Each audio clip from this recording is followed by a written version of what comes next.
Hi everybody, welcome to our Google Plus Hangout with the Buck Institute for Education.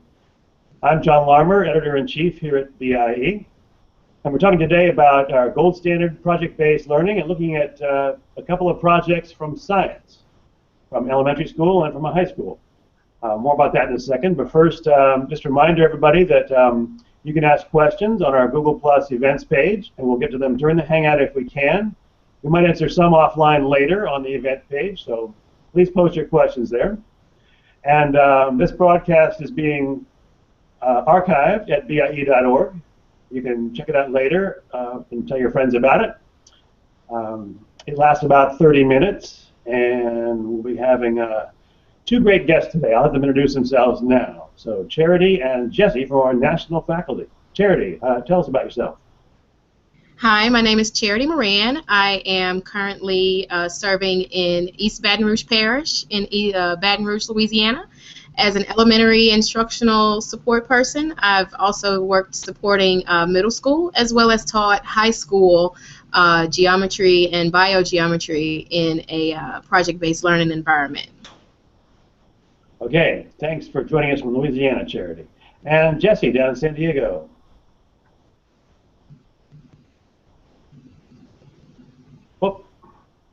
Lost Jesse's connection. We'll get her back in a second.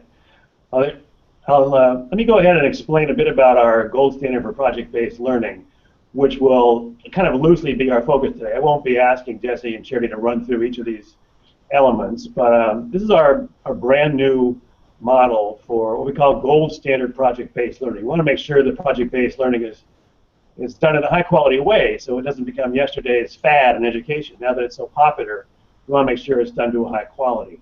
So we're calling it the gold standard for project-based learning. It's a vision to shoot for. Not all projects all the time can reach that vision, but these are the project design elements we think are key to making project-based learning rigorous and effective and engaging for students. A lot of you might know our former 8 elements of project-based learning. This is very similar, but we've tweaked the language a little bit. In the center are the goals for students, the learning goals. The key knowledge, understanding, and success skills, also known as 21st century skills, that you want students to acquire through your project. And around the 7 wedge-shaped elements there are the various elements you would design into your project. A problem or question which frames it all, it's a sustained inquiry process for students. Authenticity is very important for your project, allowing students to have voice and choice. Reflection both during and after the project, and times for critique and revision to make students' products as good as they can be, and finally making your public products so to present to an audience or share somehow beyond your classmates and teacher. So those are our design elements, and I'll be asking Charity and Jesse to explain their projects today for us and break it down. Jesse, you're back. Can you introduce yourself to us, please? Hi, sorry about that. I lost connection for a minute. I am Jesse Robinson. I'm a 11th grade biology teacher in San Diego at High Tech High School, and I'm looking forward to this hangout with you all. All right. Thanks for being with us, Jesse. Okay, so Charity, why don't we start with you with an elementary school project in the science content area. So tell us about everything from how it began to what your goals were for students, what students actually did and produced, how they presented, and how it all went. So Charity, tell us about it. Okay, so this is a grade 2 project. Basically, we knew going into planning this project that we wanted to do something focused around the content of habitat, and then focused around really getting the students into the writing piece of science. So the name of the project is A Home for Everyone, and it comes from the Unit 4 of Grade 2 instruction from the Louisiana Comprehensive Curriculum. And what we did was kind of use the activities there and the topics that we know we wanted to cover in terms of habitat and environment. And just so happens that at our local zoo there was a new animal being introduced into the zoo. So we came up and formulated with the question of how can we as biologists recommend the best habitats for animals in our zoo. So the students opened up with a visit from the zookeeper, and then just kind of to expose them to the reality of the content, the authenticity of it, and then we took a field trip to the local zoo. Over this experience, the students explored their local environment.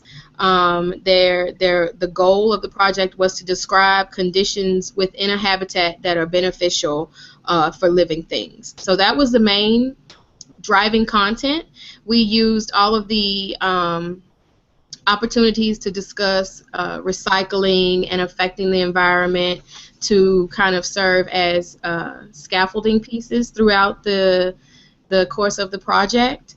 One emphatic part that we had the teachers and I going into it was to make sure that on a day-to-day basis we were using the day-to-day activities to scaffold the final writing piece for the students, so that it wouldn't be overwhelming, and so that the students could see basically that it's a process to write, and that even in second grade we can come up with some really fruitful pieces as long as we plan ahead and brainstorm and structure. A lot of the materials in terms of the day-to-day instructional activities, we didn't throw the baby out with the bathwater. We kept a lot of the comprehensive curriculum's activities that were provided by the state, but we restructured them and timed them out throughout the course of the project so that it was cohesive for the students, and that it really made sense to the task at hand, and that we constantly connected it back to the driving questions. Charity? Yes. What were students actually writing? What was the writing product or the task they had to do for the project? Okay, so the individual writing piece focused upon the students chose an animal from the zoo, and they were to propose what would be the necessaries, the intangibles for the habitat. So from their chosen animal's point of view, through the activities they were exploring, how if we took this animal and placed them in a new environment, or if we chop down where that animal's original habitat is, what would they have to do? So they were exploring from the point of view of their animal, the different necessities, the beneficials for a habitat. Yeah. So after they did their individual piece, the students then work together as collaborative groups to kind of decide amongst themselves whose sales pitch were they going to present then to the zoo. And from there they were able to, it integrated some collaboration there. One thing looking back, we would have structured that collaboration a bit more precise. A lot of it was left to the second graders, and that's a piece to reflect on going into this project next time. You mean they weren't able to quite manage themselves independently? Not as we expected. We would structure that time definitely a bit more tighter. Okay. I think that's a common lesson people learn early in project-based learning. Yeah. Okay, and then how did it wind up? How did it culminate? So in the end, the students were able to present first to their class to get one round of practice under their belt, a little bit of critique and revision opportunity, and then to the local biology students who came in and served as like a panel of experts. You mean from a university, or? Oh yes, we here in town have the state flagship university, so we used a lot of their students and just use them as our experts because they themselves are biologists in our second grade minds. So we use that as our final presentation piece. Okay, and how'd it go? How do you think students learned, and were they engaged? It was phenomenal, and in looking at data, comparing last year's performance on that benchmark exam and this year's performance, but just that classroom for that teacher, it is a stark difference. There was almost 20% jump from last year's performance to this year's performance. So we know, and then listening to reading student journal writings about it and things of the sort, they seemed more engaged in the content. Wow, that's great. 20% jump. I like your point about how you still use the existing state curriculum, just how you're able to reshape it or put it in a context of the project. That's very reassuring to teachers.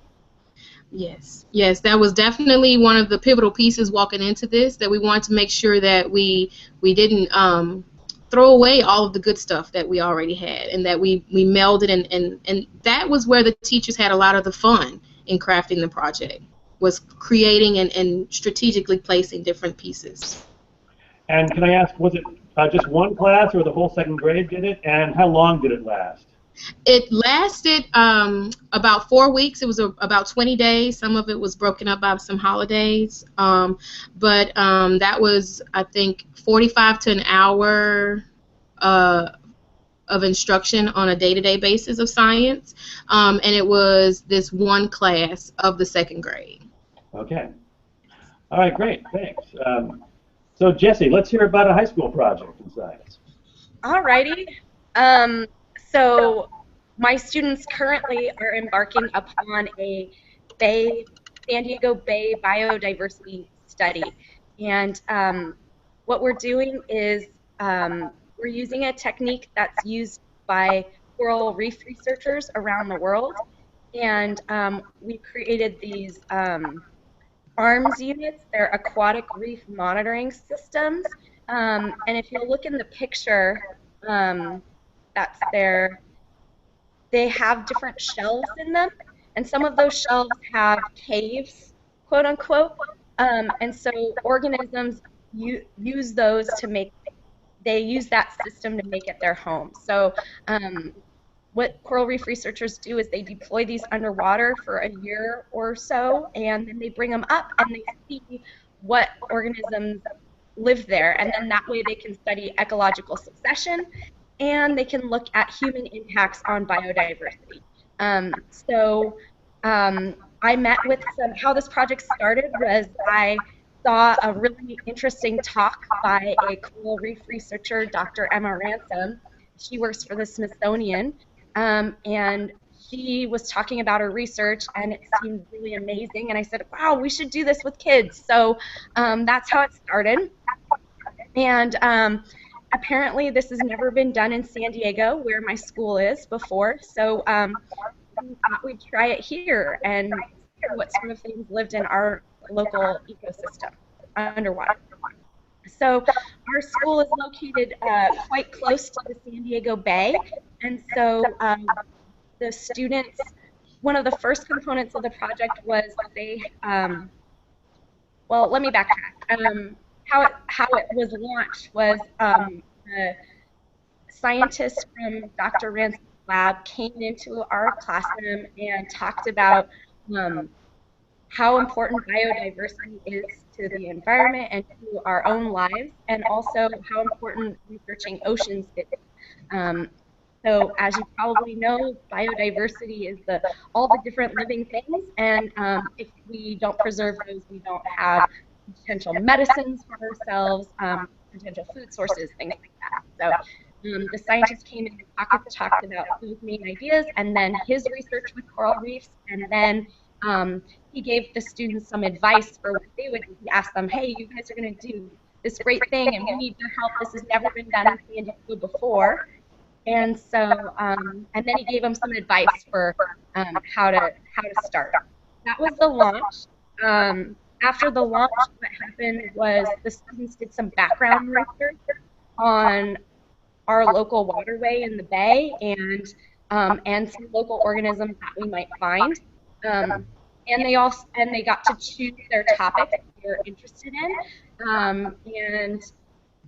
Then they presented those in very short presentations to the class. And from that information, we were able to decide where we wanted to deploy these reef monitoring units. And so then the students in their pairs and in groups of 3, then they worked on their initial questions. So what sort of questions they wanted to ask with these reef monitoring units. So for example, does depth affect biodiversity? Does proximity to storm drains affect biodiversity? does where they are in the arms unit affect biodiversity? And they decided how they were going to measure the data. So what sort of data they were going to collect and how. And then we deployed them on Wednesday in the San Diego Bay. We had the help of a dive instructor from the local dive shop help us, and the students got that contact coordinated with the dive instructor, and the students also got me some free rental gear for diving, and we had a lot of students in snorkels and on kayaks and on the shore documenting the process. And so that's where we are right now. In a couple months, we're going to pull them back up and see what we get. We're going to identify the organisms that we get through a taxonomic process, and through the scientists are going to come back in and help us identify some of these organisms. And then I'd like to do some DNA barcoding to try to identify some unknown things that we find. Okay, so just a couple of questions occurred to me. Did students actually construct those things you were showing, the little chambers for the organisms? They didn't construct them. I thought about it, and I actually made the decision not to, because I thought that would delay our deployment process. So I wanted to have for this semester, we're going to only deploy them for 2 months this semester, so the students can actually bring something up. But next year, we're going to redeploy them back down so that the students next year can pull them up in a year. I'm concerned that we might not get much because we're not going to be down in the ocean that long, so I wanted to try to fast track actually putting them in the ocean. But the students absolutely construct them. So it can be made with a drill press, so that's not too difficult. Okay, I was wondering about that, because that can often take a lot of time. It would. A local volunteer make them for us, but we got all the supplies donated from donors too, so we didn't pay for anything. Okay, that's cool. And so these experts were involved, not just the audience at the end. This is a good example of how you can involve experts and outside adults all throughout a project, the beginning, the middle, and the end. Yeah, and this isn't something, I'm not a marine biologist. I really have no idea what I'm doing in this arena, but they told me what they normally do and how I could potentially implement that sort of project with my students. Oh, so you talked to them when you were designing the project? Oh, absolutely. I asked one of the scientists if she would go out to coffee with me and discuss a potential collaboration, and I greased the wheels a little bit by saying I'd be happy to write a letter of support in her next National Science Foundation grant. So there's a new part of the National Science Foundation guidelines that asks if the scientists have a broader impact statement, that they collaborate with the greater community, particularly K-12 education. Nice. Okay, very cool. Actually, I want to ask both of you to talk a little bit about assessment in these projects. Charity, you mentioned a bit about getting good results already, but I'm curious a little bit about formative assessment along the way. And Jesse, can you also talk about that? How are you assessing whether students are getting the content knowledge along the way? That's always a typical question you get, especially at high school level. But Charity, first to you, how were students assessed during the project, both formatively and summatively? Okay, so as a part of the instructional plan of the school anyways, there are these daily PLCs that occur, or weekly PLCs, where we bring in the common formative assessment data. So in addition to a little weekly checkpoint, because we establish checkpoints conceptually for ourselves and our instruction, and then also to share with the students. So by Wednesday you should be able to describe the different components of a habitat, for example. So we knew that in planning it out, if we needed that crucial understanding by that point in the project, that the previous days before, we would strategically, we picked ahead of time certain exit slips questions, certain questions that we would, you know, kind of in conversation discuss with the students in the course of the class, just to kind of put our feelers out there and use different levels of assessment. So, you know, we had the conversation piece, we had listening to the students' own collaborative conversations when we would throw out those different questions or different prompts. We used, again, like the district's materials in terms of assessing the same type of content, but it really went back to how well we planned ahead, like how well we thought in advance about what we really wanted the students to know on a day-to-day basis, and then kind of backwards designing how our instruction would look, either in small groups or how were we going to figure that out. Okay. And Jesse, how about you? How did you assess, or how are you planning on assessing content knowledge as well as, you know, the quality of their products and so forth? Yeah, that's a great question.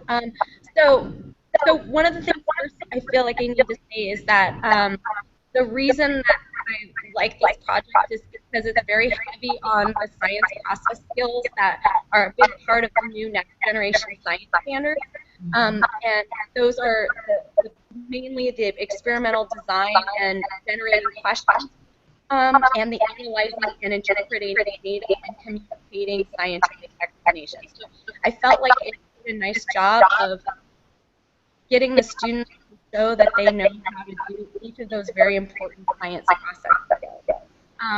In order to assess those, one of the things that they've embarked upon so far is they've generated their experimental question and their experimental design in what I call a grant proposal.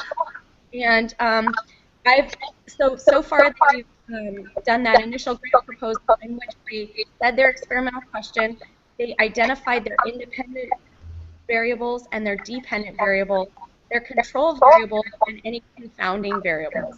And so I was able to review those proposals and give them some feedback, and I noticed that they had some of the students had some misconceptions about what is an independent variable and what is a dependent variable. So in that way, I could kind of troubleshoot and make sure that they understood those important science terms and address those in their experimental plan. So they're having a revise, which is due next week, or this week, sorry, Friday, and they're able to correct any sort of misunderstandings that they had. That will eventually go into a scientific report and for our science and local reef monitoring society here. Okay. All right, thanks. So, Charity, I meant to ask earlier, I'm curious, what animals did the kids pick to do for their zoo habitat? There was a new lion cub at the zoo, so of course everybody chose that one for the most part. Yes. All right, thanks. Thinking back now, Charity, you mentioned one revision you might make to this project in terms of managing student teams a little more closely, perhaps. And Jesse, you're still in the middle of it, so maybe you're not ready to talk about how you might revise the project yet. But Charity, are there any other ways, looking back, if you did it again next year, how you might revise this project? Definitely. We were discussing this, and we really want to make sure that we next time introduce the rubric to the final written piece alongside the different scaffolds so that the students could see the connection between the two. And then we also wanted to really make sure that before doing any of the final either group or individual pieces that we make sure to give the students an opportunity to do more peer-to-peer critique and revision, because they seem to and research says it, but we really saw hands-on that the students learn a whole lot more and they listen to the feedback of each other more than ourselves. How about it? Yeah. And Jesse, any tweaks you already would make, or do you anticipate any little trouble spots you're anticipating and how you might handle those? Uh-oh, looks like we lost Jessie again. All right, we'll get her back for, oh, there she is. Jessie, any tweaks you would make at this point in your project? Oh, she's not all the way back. we'll get her back for a final word before we wrap up.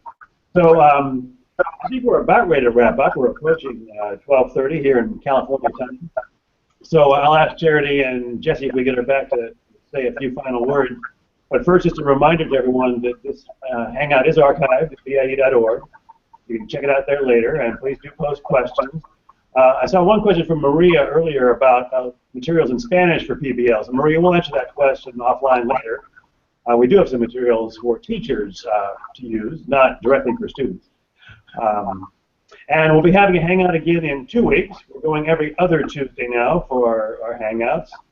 And we're hearing from some folks up in Petaluma, California, near here, with another science-oriented project, which involves some social studies as well, and some language arts, about the Petaluma River watershed. The whole team project they're doing up at a high school just north of here in California. We'll hear about that project in 2 weeks on March. I'm sorry, March 10th. Is that correct? No, March. Yeah, that's right, March 10th. And then we'll have another one on March 24th, 2 weeks after that. Sorry. So, Charity, you want to say a few final words? Then if we'll get Jessie back, we'll hear from her. If not, I'll say goodbye after we hear from you. Just when thinking about project-based learning and the extent of planning, if someone had told me just trust the process and know that it's going to yield great results for your students, especially in science. All right, I like that. Trust the process. That's words of wisdom to follow. Jessie, you're back. Any final words about your? I asked earlier any thoughts you have about any tweaks you would make to your project, any trouble spots you anticipate, or if you just want to wrap up with some words of encouragement or goodbye for our viewers. Oh, yeah. I would just say go big. It's really fun when you connect with outside scientists and outside community members because they really push your thinking, and you don't have to know everything, which is really great. They can design the project and help the students along the way. All right, thank you. That's great advice. Teachers can't do it alone. If you can connect with real-world experts, make your project fully authentic, that's great. So, all right, good examples of gold standard PBL, you guys. Thanks a lot for joining us. So viewers out there, we'll see you in 2 weeks, and stay in touch with us via our website and our Google Plus events page. Hope to see you again soon. Thanks. Bye-bye.